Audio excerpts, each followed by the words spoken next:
The US president's big swings on tariffs may be upending markets around the world, but it does seem to be bringing two of Asia's largest economies closer together. After years of frosty ties, India and China have their eyes on a bilateral thaw. Ershan Garg reports from New Delhi. Until a few years ago, half of all raw materials needed to make these furniture products came from China.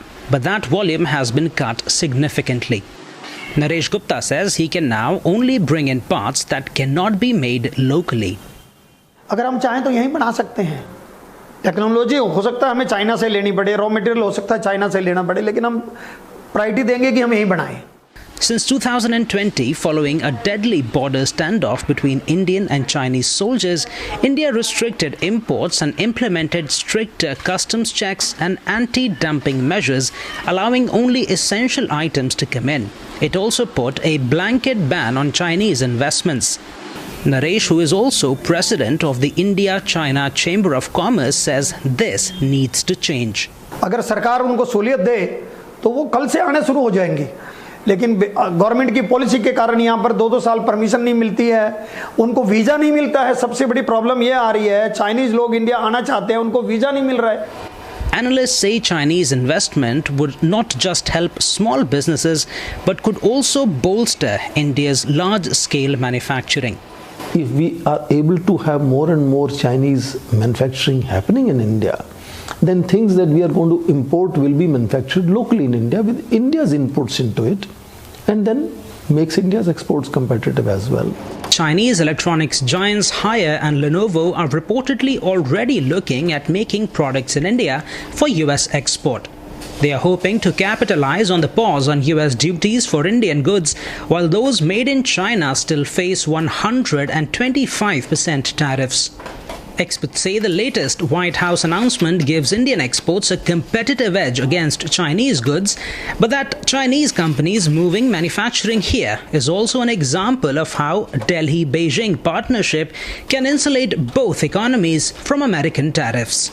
ये देश के लिए बहुत अच्छा है, दोनों देशों के लिए अच्छा है. अगर ये हो जाएगा तो जो अमेरिका वगैरह हमें आंखें दिखा रहे हैं, उससे हम लोगों को बहुत फायदा होगा. What India does have to worry about, though, is its trade imbalance with China. New Delhi's trade deficit with Beijing was at $85 billion last year, from just over $50 billion in 2019.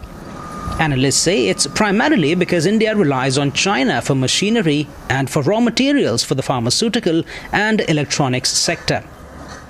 Experts say allowing Chinese firms to invest in India could significantly bring down that trade imbalance, and that a potentially equal trading relationship could just be the incentive both sides need to keep future border skirmishes at bay.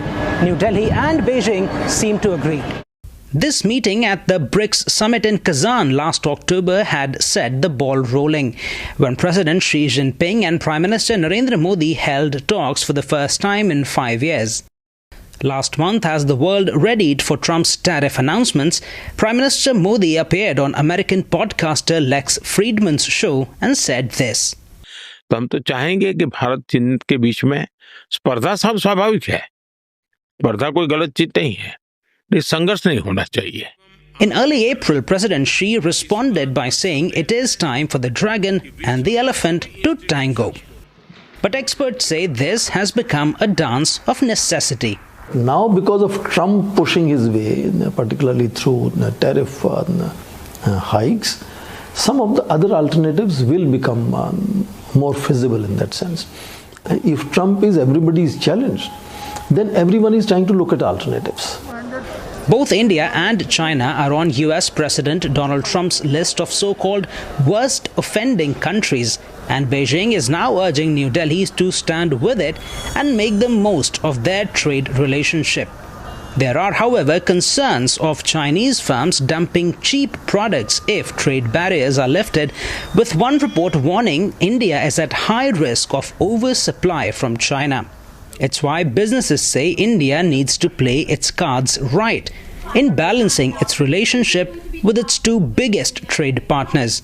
Ershan Garg, CNA, New Delhi.